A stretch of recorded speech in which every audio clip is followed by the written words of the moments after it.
Hello everybody and welcome back to another video. My name is Lily, aka lilykoi, and I make videos about health and well-being, from diet and exercise to other lifestyle factors, mental and emotional health. A lot gets covered, even some beauty tips like this video. So if any of that sounds good to you, hit that subscribe button down below, ding the bell, and you will stay up to date with my videos. So, cellulite.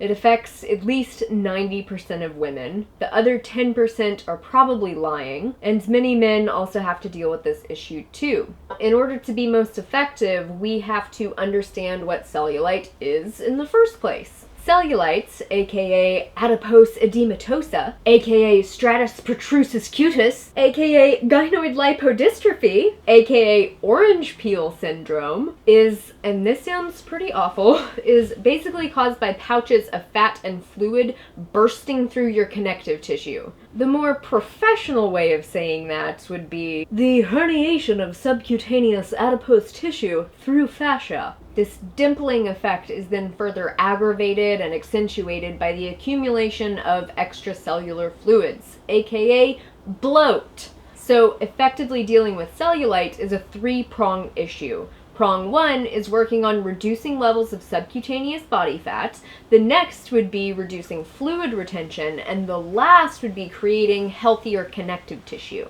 So for prong one, first and foremost, diet is so important to cellulite development for so many reasons. Studies show that all dietary patterns are prone to consistent body fat gain, and the result is that the average consumer of that diet is overweight. So that's all dietary patterns, all of them, except one. Plant-based, aka vegan diets, consistently produce followers that are within the healthy BMI range. The diet that allowed me to lose over 40 pounds and to drastically reduce the appearance of my cellulite was a whole plant food diet, and I have detailed that so many times in so many videos.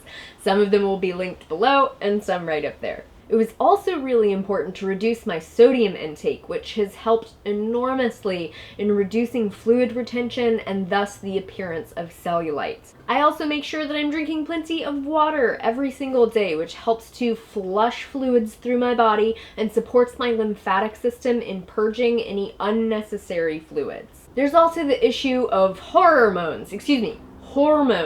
Cortisol and its gang of stress hormones are associated with reduced production of collagen and elastin, which are important parts of healthy connective tissue and thus skin texture. And every woman knows that her cycle affects fluid retention. But interestingly, the scientific evidence on estrogen and progesterone is kind of mixed regarding cellulite, so we will just say that it's probable that whacked out levels of hormones could be negatively affecting your propensity to form cellulite. Luckily, fiber-rich, plant-based diets are amazing at allowing our bodies to self-regulate, hormonally speaking. I have several videos on that topic as well. More specifically, compounds like spermine appear to contribute to worsening cellulite, and spermine blocking creams were shown to visibly reduce the appearance of cellulite.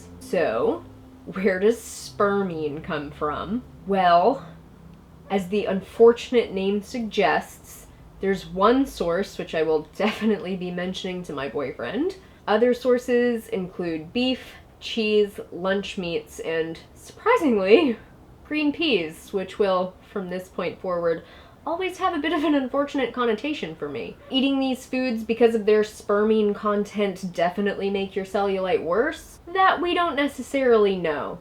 But we do know that high-fat foods like beef, cheese, and lunch meats definitely contribute to weight gain, which contributes to the formation of cellulite. And since I am a better safe than sorry kind of girl myself, I'll be avoiding them. Damn, I really liked peas.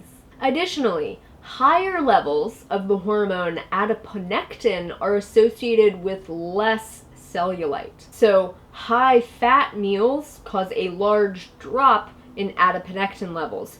So a low-fat diet, like a whole plant food diet that I've mentioned a couple times, is a great prescription for keeping your dietary fat levels in the moderate to low range. Additionally, in one study, a switch to a plant-based diet appeared to boost adiponectin levels by 19%. Those who made the switch also lost more body fat all around, which definitely decreases the appearance of cellulite. Beyond diet, the underlying tone and texture of your muscles is so extremely important to the appearance of cellulite. I see so many women with virtually no muscle, and luckily this trend is starting to turn around. Maybe a little excessively speaking, but many women seem terrified of having, bigger butts, so they don't do any butt strengthening exercises. And that is such a big mistake, because if you have nice, hearty, firm booty muscles, they'll help support the underlying connective and adipose tissue, keeping them firmly stretched and perky. Also, muscle is so metabolically active. So if you gain 10 pounds of muscle in your butt, which isn't that difficult and isn't that big, it's like having a treadmill strapped to your ass 24/7. Gaining more butt and leg muscles revolutionized my appearance, and ironically, it drastically reduced the amount that I have to exercise in order to maintain a lean figure. Also, the only way that lymph fluid moves throughout your lymphatic system and thus reduces the amount of fluid that is retained all over your body is through muscular contraction. You need nice, strong muscles that are contracting frequently to get rid of excess body fluid that contributes to bloat and cellulite. So lifestyle changes like diet, fluid intake, and exercise are the primary ways of managing the first few causes of cellulite. Those would be like excess body fat, hormone imbalances, and fluid retention.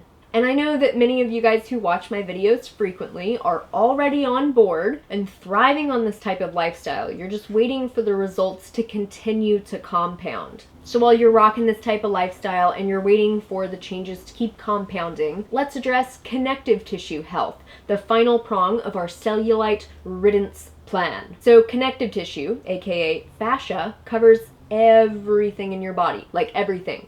I'm not going to geek out on it too much, but everything is connected to everything else by these really teeny tiny thin sheets of connective tissue. This is a wonderful thing, but when those thin sheets of connective tissue aren't regularly moved, they tend to stick to each other. And those sticky spots can get really, really stuck to each other. Those spots are called adhesions. Adhesions are the dimples of your cellulite. The body fat and the fluid are what bulge on either side. Lovely to think about, no?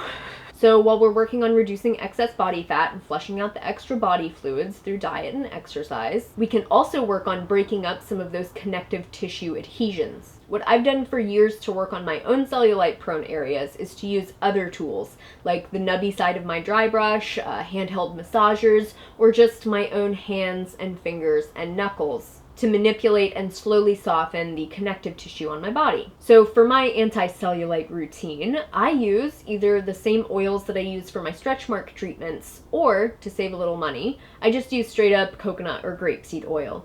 Some people like to add in specific essential oils because they claim that they have a positive effect on cellulite, but the star of this treatment is the physical manipulation. So in my opinion, any benefit that you get from essential oils would be very minimal. And so I don't spend the time or the money on the essential oils in this case. So I apply the oil to the areas I'll be working on so I won't experience painful surface friction. Then I use the tool of my choice. In this case, I'll be using the nubby side of my dry brush and my fingers and knuckles, but handheld massagers can also be really effective. I'll start pressing firmly into the areas I'm treating. Here, I'm working on the side and back of my thighs. I'll start by going long ways up and down for a few minutes since there's a lot of connective tissue in this area going long ways. And when you work on connective tissue in the same direction as it naturally goes, it helps to soften and align those fibers so that they'll be more functional. Then I'll start doing what's called cross-fiber friction, where I work against the grain, so to speak. This type of treatment helps break up fascia adhesions. Circular motions can also be helpful. Just realistically, there is no way you can seriously screw this up, so no stress. The most important factors are consistency, intention, and awareness. One important point of awareness is pressure. While I'm working, I'm pressing fairly hard, but not hard enough to experience significant discomfort. I wouldn't call this practice pleasant exactly, but it's also not miserable or painful. You may notice when you touch areas that have cellulite or like skin texture that you don't like that they can often feel really sensitive, almost like they're overly full. I used to be very sensitive on my upper thighs, my butt, and my upper arms, all of the places where I had cellulite.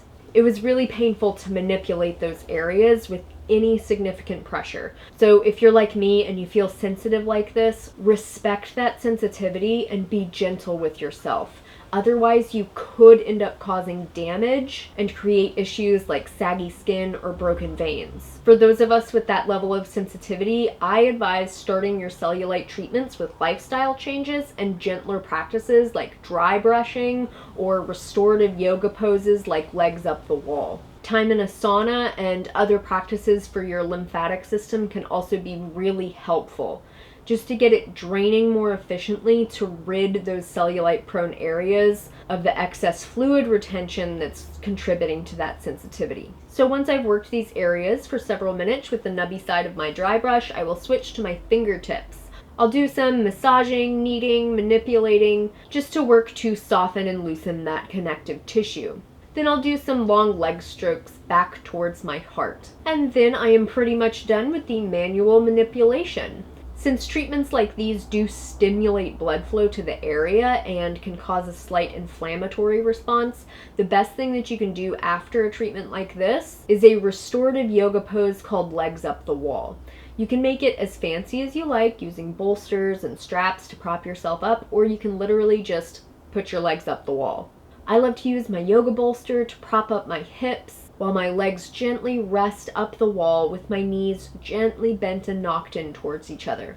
This is a wonderful practice to do any time of the day, but especially at night after you've been on your feet or sitting in chairs all day. It helps to drain the lymph fluid from your legs and also aids venous return of your blood back to your heart, which takes a lot of pressure off of those veins. I also think it's really important to take some time at any point during this cellulite reducing practice to acknowledge and be kind to the parts of your body that have received so much resentment over the years. Your butt, your thighs, your tummy, your upper arms, they didn't get cellulite on purpose to spite you. They are literally just doing their best to function under less than ideal circumstances. And you hating on them isn't making their task any easier. So instead of perpetuating that hateful cycle, it feels so much better to see those parts of your body that you dislike or wish were different. Genuinely witness them and acknowledge all that they do for you. Walking, supporting you, picking up your kids, and appreciate that. Allow those parts of you to be loved even though they aren't perfect, but simply because love feels so much better and because it's what you deserve inherently. I cannot express in words how healing and necessary this aspect of the cellulite treatment is. All right, my friends, that is my safe and all-natural at-home cellulite reducing treatment. As I've said before, the most important aspects are consistency and intention in conjunction with diet and lifestyle changes. If you're motivated to give your trouble areas some extra attentive appreciation, give this video a thumbs up. Comments, questions, and video requests go down below as always, and share this video with anyone who you think may be interested. Until next time, make better choices for yourself. No one's gonna do it for you, and take really, really good care. I will see you all so very soon. Bye. Hello, it's me. I am